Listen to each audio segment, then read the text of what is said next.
Bueno, estimados amigos de YouTube que hoy día nos acompañan, estamos con el doctor Jaime Bacache, que es un pionero en el trabajo con la comunidad y con distintas personas que trabajan en salud en la comunidad. ¿Ya? Es un trabajo cultural muy valioso.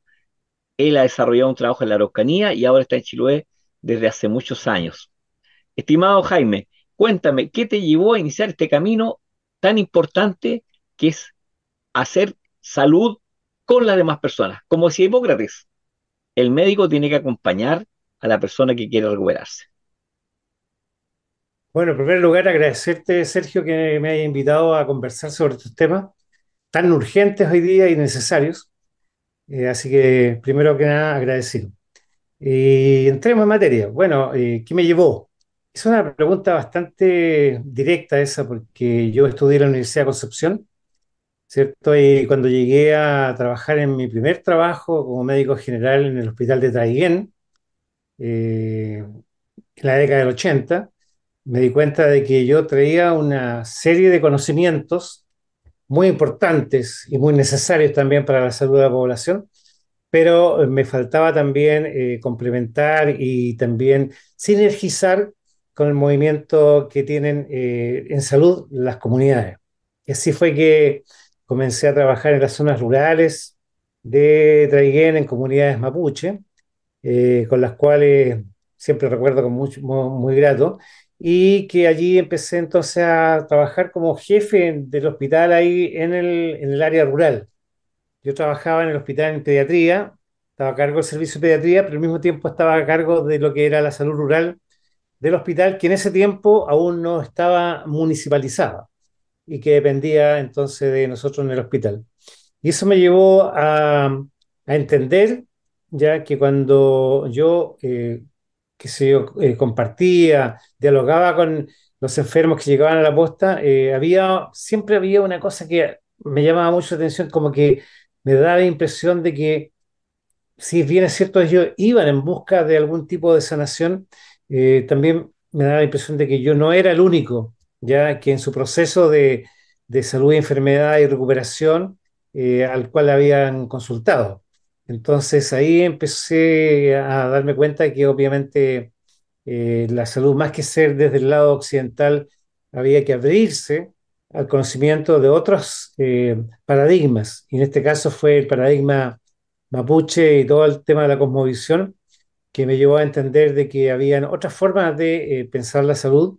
Y fue tanto que incluso ya empecé a convivir y a vivir en las comunidades mapuches del sector, participar de su ritualidad, participar de su ceremonia, aprender el Mapudungún, etcétera, etcétera. O sea, eso fue para mí crucial, y partió así, ¿ya? Y al mismo tiempo, y esto no lo quiero dejar pasar por alto, es que me di cuenta que en mi familia, ya en mi familia, yo vengo de una familia que por el lado materno, que estaba radicada frente a San Rosendo, ahí en el río Biobío, y que eran campesinos. Y de hecho, cuando emigraron a Concepción, mi abuela Jovita seguía haciendo ya sus sanaciones tanto para la familia como también para algunos vecinos. Y cada Interesante. vez que nos enfermábamos, la abuela Jovita era la encargada de hacer los remedios para la conjuntivitis, con nuestra propia orina cuando éramos chicos, recuerdo, ya, y una serie de plantas medicinales, y también algunos rituales pequeños para alejar algunas cosas que nos podían tomar el espíritu. Y de ahí siguió, obviamente, mi madre también, mi otra tía que fue técnico paramédico en el hospital de Concepción, etcétera. O sea, también ahí me di cuenta que había un conocimiento no solo en la comunidad, sino que también en la familia, que me hizo pensar de que yo, claro, sabía mucho sobre enfermedades, pero conocía muy poco sobre los enfermos, sobre su cosmovisión, sobre su manera de entender este proceso. Sí, es súper interesante porque yo creo que hoy día estamos en un renacer justamente de ver ya más la salud que la enfermedad y entender que también muchos procesos parten de la parte interna y no son efectos de algo que venga desde afuera. Y justamente cuando nosotros observamos a nuestros ancestros, sobre todo aquí en esta zona, los mapuches, ¿no es cierto?, han entendido eso claramente y lamentablemente muchas veces esos esfuerzos son bloqueados por lo que es la medicina oficial. Y tú has hecho algo al contrario, es decir, has, te has compenetrado de eso y has trabajado con ellos. Bueno, así ha sido en toda mi carrera profesional, porque ahí también me di cuenta que la gente mapuche y otras culturas con las cuales he tenido que también interactuar en Latinoamérica y también en Chile, obviamente van también al médico, van también a la medicina occidental porque necesitan que la medicina occidental también les solucione ciertos problemas, pero ahí entramos en el otro tema de que el tema de la accesibilidad, ¿ya? Entonces no desvalorizan ellos la medicina occidental, sino que también acuden, pero tenemos el gran problema de la accesibilidad, la lista de espera, las horas médicas, etcétera, y como es población que obviamente tiene falta de recursos, tienen que estar esperando ahí el sistema público, que sabemos que está hoy día muy complicado al respecto.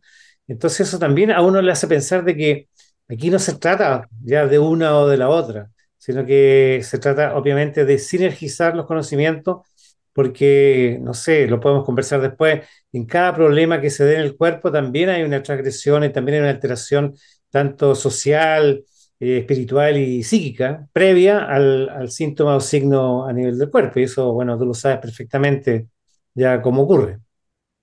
Sí, justamente yo creo que una parte que es muy interesante, pero el hacer esto con un compromiso ya más establecido, como has hecho tú, ya, que vi lo del mate, por ejemplo, como los procesos que tú desarrollas con la comunidad hoy día en Chiloé, por ejemplo, que tiene una cultura muy rica, que por una parte pertenece al gran pueblo mapuche, pero por otra parte también es muy particular, ya, marca un antes y un después. Sí, lo que pasa es que en Chiloé es una cosa muy interesante porque Chiloé tiene mucha historia, historia muy antigua. Acá en el territorio eh, era un territorio básicamente de población nómade que navegaba por los canales y había una población llamada Chona tenía su propia cultura y que se comunicaba con los pueblos canoeros del sur, Cahuéscar, Yamana, etcétera, y que posteriormente, ya hace más o menos 800 años, llegaron la gente huilliche que venía como del sur, ya de la zona de Valdivia, Osorno, y recién, ya en 1500 y tanto, llegaron los españoles. Ya, y los españoles, además, todos sabemos que no traían médicos, sino que traían un conocimiento, ya, que también se juntó con el conocimiento que tenían tanto los chonos como los huilliches acá, y floreció una cultura bastante mestiza. Y hoy día Chiloé es un territorio muy mestizo, ya, y que obviamente tiene entonces estrategias mestizas para abordar los problemas de desarrollo, los problemas de desequilibrio, en ese caso la salud y la enfermedad y la atención. Entonces hay una cuestión muy rica, como tú muy bien dices, en que no hay tanta separación entre lo que es no indígena e indígena, porque acá los principales problemas de salud, igual que la Araucanía, para la población indígena, son los mismos que para la población no indígena. Ya, o sea, tenemos las mismas tasas de consultas por diabetes, hipertensión, las causas de muerte con enfermedades cardiovasculares, el cáncer, etcétera. Entonces, ahí donde yo digo, bueno, entonces si vamos a hacer una medicina intercultural, no se trata obviamente de fijarse en un tipo de conocimiento, sino que también de qué forma ambos conocimientos van a poder volver el equilibrio a esa persona que lo ha perdido. Y ahí hay ejemplos súper claros, ¿ya? Que se puedan conversar. Me gustaría que un poco contaras algún ejemplo que mostrara esto, donde nosotros, por ejemplo, sabemos que a veces no hay accesibilidad, pero tampoco a veces hay disponibilidad del recurso humano, como se le llama todavía en medicina. Mira, la disponibilidad, eh, más que disponibilidad desde el punto de vista de la presencia o no, yo creo que hay un tema que tiene que ver con la formación de pregrado, ya de nuestros colegas del equipo de salud, que hace desde la década del 90, o menos que está siendo formado con una mirada bastante bioquimizada y medicalizada de los procesos. ¿Ya? Entonces la gente joven llega acá y además, obviamente, tienen que cumplir ciertas metas, ciertos compromisos que ni siquiera se los ponen ellos, sino que ya están impuestos. Y frente a actuar para atender a la comunidad, están basados en unas guías clínicas que poco tienen que ver con la pertinencia de cómo abordar los problemas. Entonces, como ellos están en esta cosa bastante rara de tener que cumplir metas para poder recibir los sueldos, para poder recibir ciertos bonos, entonces están atrapados en esto, ¿ya? Y eso yo creo que ha hecho bastante mal a la medicina en general, a la salud pública en general en Chile, no solamente en los territorios indígenas, ya donde hay pueblo originario, sino que hay mucha frustración también en los equipos de salud. Yo lo noto acá con mis colegas jóvenes, con la gente de los equipos de salud. Hay alta rotación. Acá, mira, tenemos muchas puestas rurales, insulares. En total somos 52 islas. Por eso yo siempre recalco que estamos en el archipiélago de Chiloé, ¿ya? Y donde la isla grande es la que se conoce más como la isla de Chiloé, pero de estas 52 islas hay 34 más o menos habitadas. Y en esos lugares donde hay gente, a partir de la década del 60, después del maremoto, se empezó a llegar en la posta de salud. Y la gente empezó ahí a elegir su propio técnico paramédico en cada una de estas postas de salud y tenemos personajes pucha, míticos, ¿ya? De Ya. aquella época, con los cuales he aprendido mucho sobre la salud insular y que muchas veces se encontraron ya con que ahora siendo técnicos paramédicos de una puesta de salud occidental, por instrucciones llegadas desde más arriba, ya sea a nivel de la zona de salud, que en ese tiempo se llamaban zonas de salud, o del propio ministerio, muchas veces tuvieron que perseguir, ¿ya? O denunciar a los sanadores tradicionales que estaban en las islas. Oh, Y fíjate que esa cosa fue dramática, porque incluso hay testimonios de algunos de los colegas técnicos paramédicos de que quienes hacían esa salud eran sus propios familiares, ya sea una tía, una abuela, etcétera, ¿ya? Entonces fue duro, duro, pero duró un tiempo y en la medida que empezó a pasar el tiempo y sobre todo con la pandemia empezaron a resurgir, ya a resurgir estos sanadores tradicionales, porque obviamente con la pandemia nadie se podía mover de las islas, ya, y tampoco llegaban los equipos de salud allá. Y curiosamente, los técnicos paramédicos me comentaban de que antes había mucha consulta y mucho ir a buscar remedios, ya medicamentos. Y con la pandemia nadie consultaba ni nadie buscaba remedios. Entonces ahí había cierto una dependencia que con la pandemia se acabó. Y además el equipo obviamente tenía un paternalismo y lo sigue teniendo muchas veces seguramente sobre la población.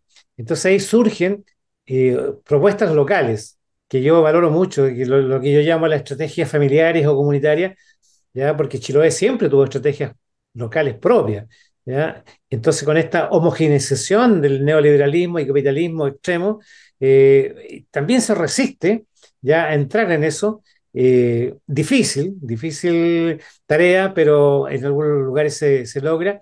Y se empezó entonces a articular ya una red que hoy día nosotros llamamos la red de salud colectiva, que tenemos acá en el archipiélago, donde obviamente hoy día, gracias al celular, gracias, qué sé yo, al WhatsApp, estamos en contacto permanente, entonces hay una telemedicina permanente, tanto de los sanadores tradicionales como también de nosotros, de los que somos de medicina occidental, y que obviamente estamos por ayudar a la población, ya sea con consejos directos o tratamientos que pudieran ser también efectivos a través de la telemedicina, o también con derivaciones a otros especialistas, tanto de la medicina occidental como también de la medicina ya tradicional, originaria chona y también chona huilliche, etcétera. bueno, Entonces yo creo que ahí esa red está hoy día bien encaminada, porque además es una red que funciona sin estos parámetros que tienen que cumplir metas.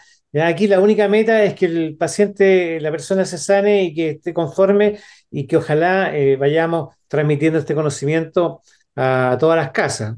Ya, porque para mí, ya y lo quiero decir categóricamente, el primer nivel de atención no está en la posta ni en la estación médico rural. El primer nivel de atención está en el hogar, en la casa. Ya, allí se toman decisiones de dónde partir.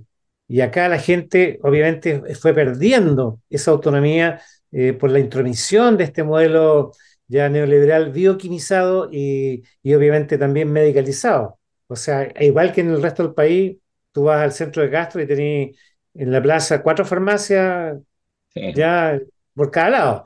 Vaya a los pueblos pequeños e igual, ya, pero ahí también hay una tarea en el fondo de poder también conversar y desarrollar una propuesta del uso racional de los medicamentos, ¿cierto? Y también lo que podría ser como la conversación a nivel de los hogares sobre los síntomas y signos de alarma para saber cuándo salir y no ir a llenar la urgencia de los pequeños hospitales o de los CEFAM y pasar una noche completa ahí para que al final el otro día te digan, no, no tiene nada, tómese un paracetamol y vaya a consultar médico al CEFAM y esa hora de médico te dan para 2 meses más. claro, No yo hay creo mucho que, mira, sentido. yo creo que es la primera noticia que uno tiene de algo bueno, de una consecuencia colateral de la pandemia, porque la gente volvió a empoderarse. Y eso es Sí, muy importante porque, a ver, los tiempos que se vienen van a ser difíciles también. Estamos viendo que las cadenas de suministro se pueden romper en cualquier momento. Hoy día sabemos que lo que cuesta traer algo, por ejemplo, de la India o China ha subido 10 veces, ¿ya? Y si el sistema de salud no está preparado para eso, ya puede colapsar. Y si se tiene justamente personas que puedan colaborar, ya, y que puedan hacer una gran labor a través de su conocimiento, bienvenido sea. Yo creo que es fundamental. Y como dices tú, en la familia es el primer recurso que se tiene justamente para poder eh, trabajar justamente para mantener o recuperar la salud. claro, así es. Cuéntanos una experiencia que hayas tenido tú con una relación con sanadores o cómo se articulan estos grupos de trabajo en la comunidad. ¿Hay Sí, sanadores? ¿Qué mira, más hay? sí, yo producto de las investigaciones de tanto personales como también del grupo que estamos en la red de salud colectiva. De hecho, le llamamos salud colectiva, ni siquiera le llamamos salud intercultural. Que en un territorio determinado, el colectivo tiene estrategia, ya sea estrategia, o sea, el colectivo puede tener estrategia desde el punto de vista de la medicina occidental, pero también de la medicina ya ancestral y otras medicinas que también han llegado, ¿cierto?, a los distintos rincones del archipiélago. Entonces, esa salud colectiva es muy pertinente a ese territorio y probablemente en ese territorio funciona y no va a funcionar mucho en otro territorio donde haya otro tipo. Entonces, hay una diversidad.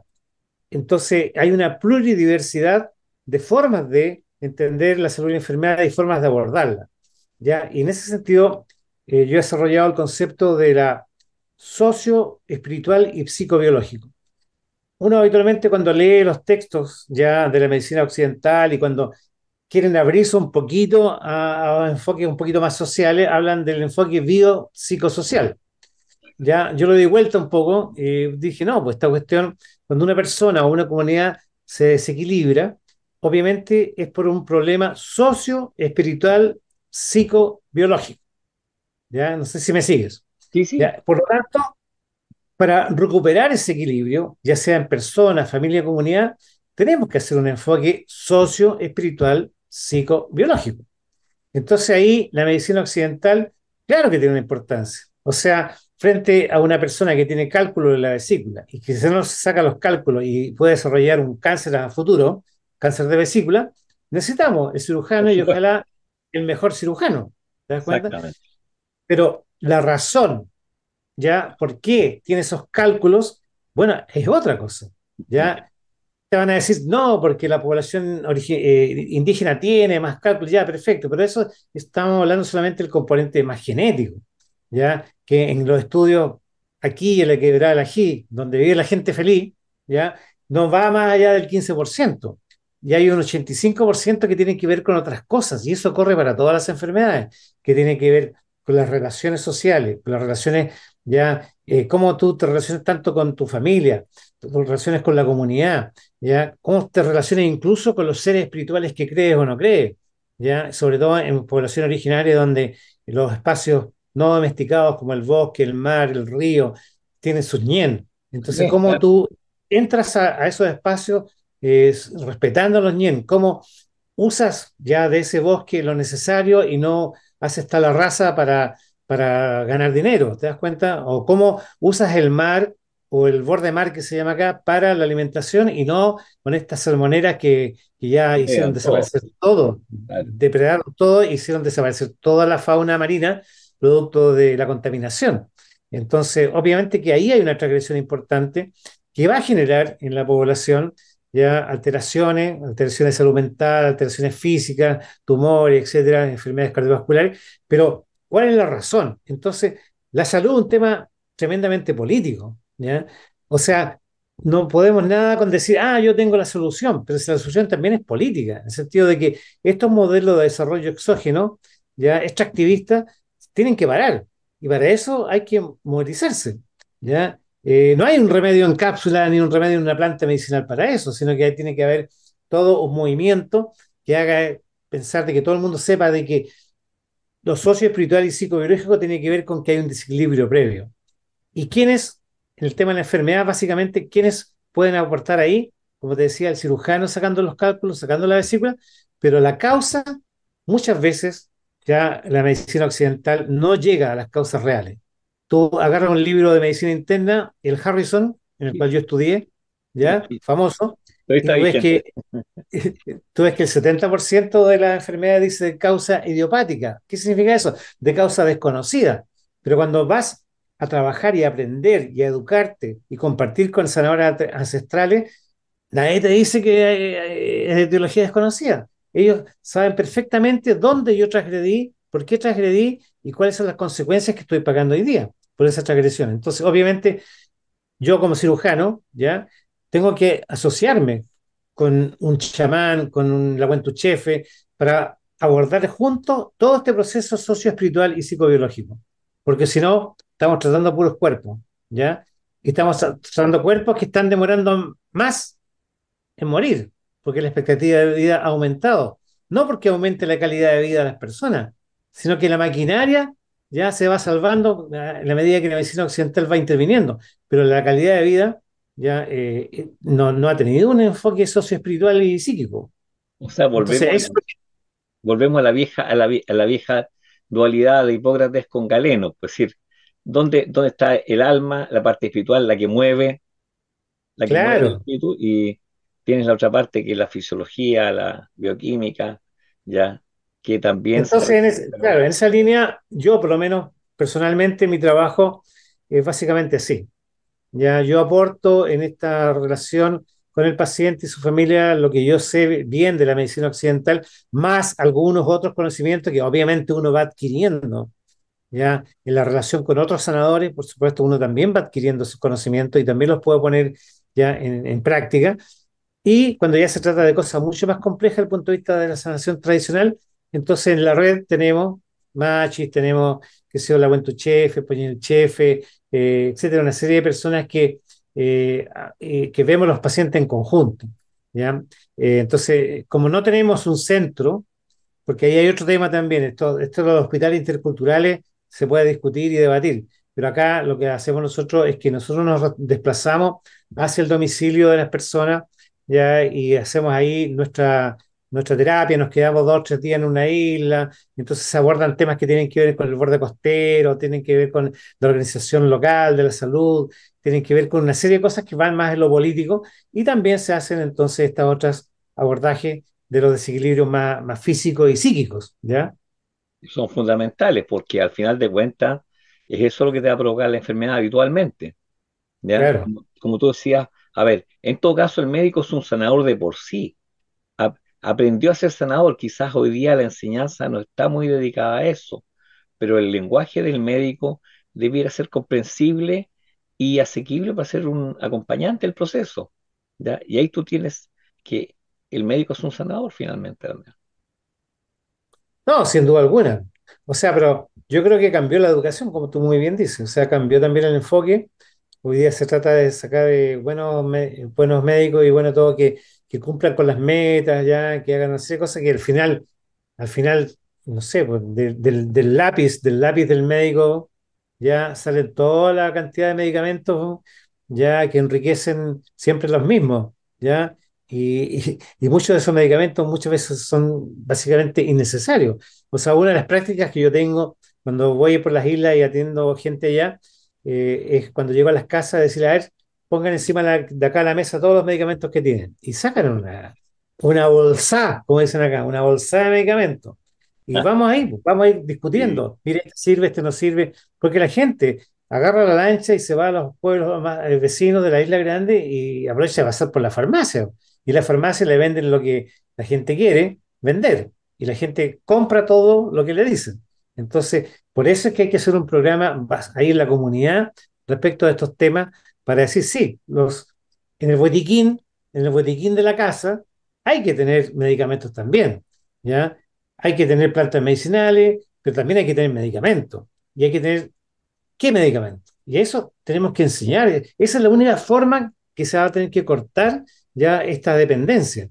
Que la gente sepa que cuando va a la farmacia, ya la persona le va a tratar de enchufar un medicamento y la persona sepa decir, no, pero eso no me sirve, no lo necesito.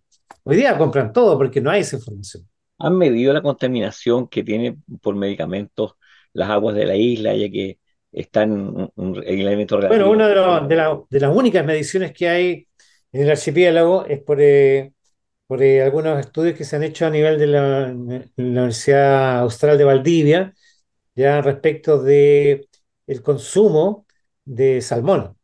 ¿Ya?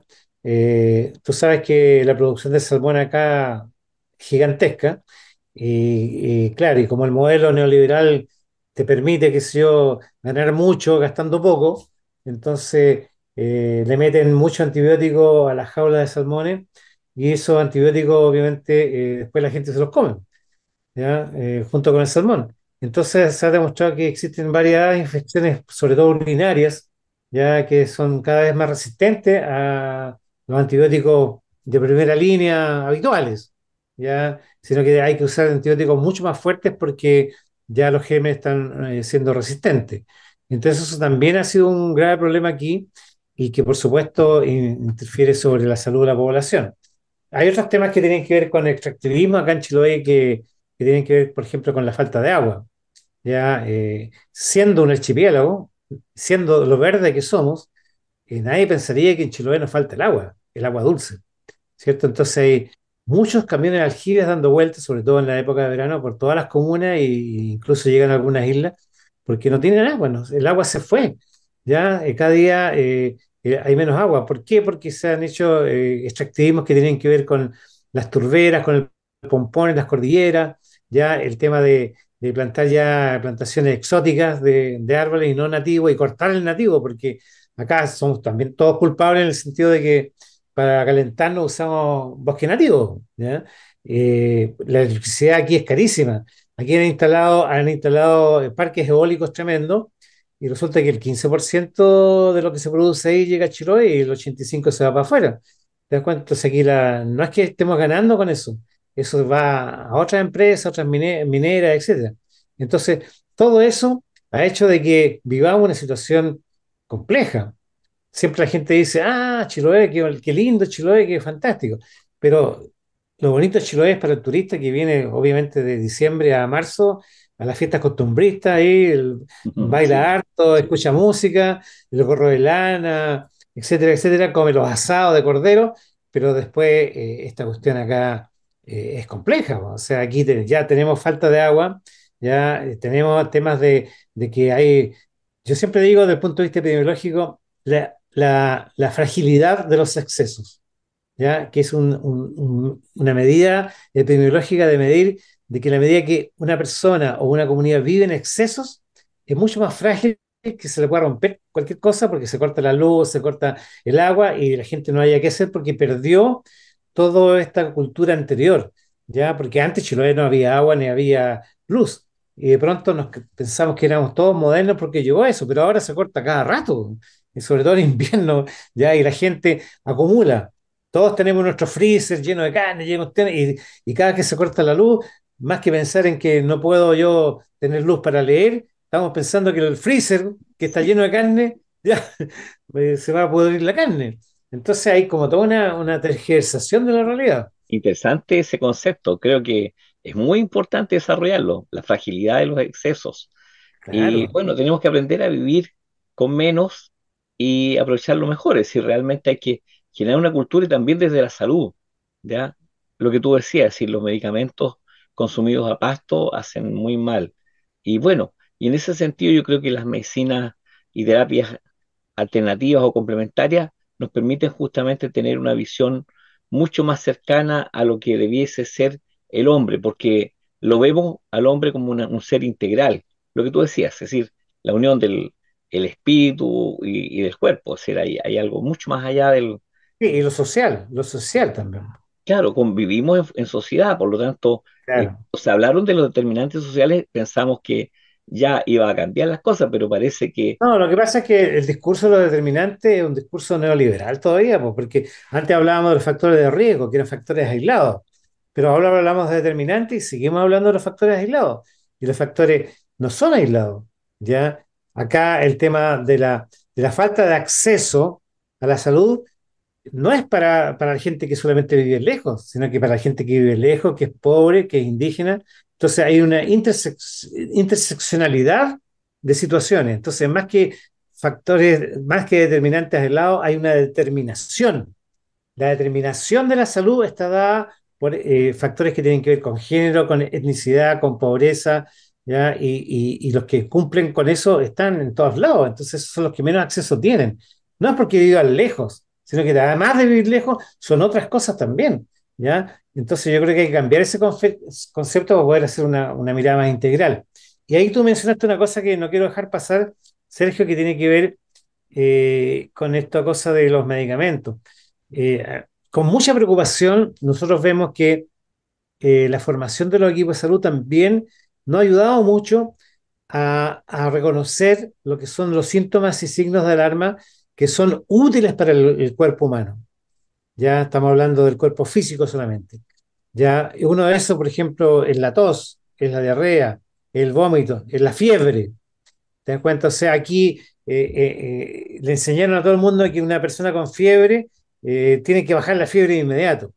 Y la fiebre es un mecanismo de defensa. bueno, vamos a Ya tener a la Miguel tos Ángel es Solar de aquí. defensa. Vamos a tener a Miguel Claro, Ángel Solar hablando mucho sobre eso. sí, seguro Miguel Ángel Solar lo discutimos mucho. Tú sabes que yo trabajé con Miguel Ángel porque él era director del servicio y yo era subdirector médico. Entonces, trabajamos mucho juntos y bueno, nos estimamos mucho también. Y un gran maestro. Y por supuesto acá, obviamente la gente cree que la fiebre es mala, entonces si quieren que le bajen inmediatamente la fiebre. Y si tú no le bajan la fiebre, se cambian de médico o se van a la medicina privada. Y en la medicina privada, ¿qué hace el médico, el colega? Le baja la fiebre porque sabe que ahí está la cuestión, pues. Ya en la medida que le baje la fiebre, la mamá está contenta, el paciente está contento y yo quedo súper bien. ¿Cierto? Pero las complicaciones después de bajar la fiebre ya se conocen. O sea, un simple resfriado puede terminar en una neumonía bajando la fiebre.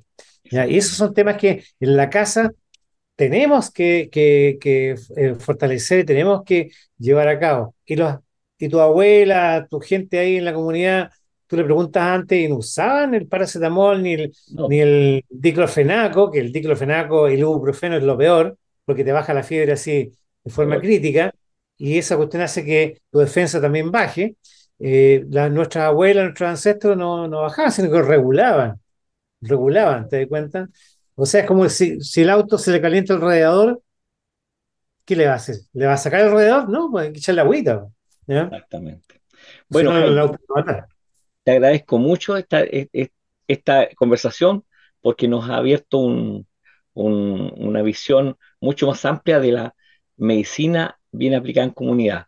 Así que esperamos más adelante poder compartir también con otras personas en otro momento. Así que agradecido de que tú hayas estado con nosotros aquí.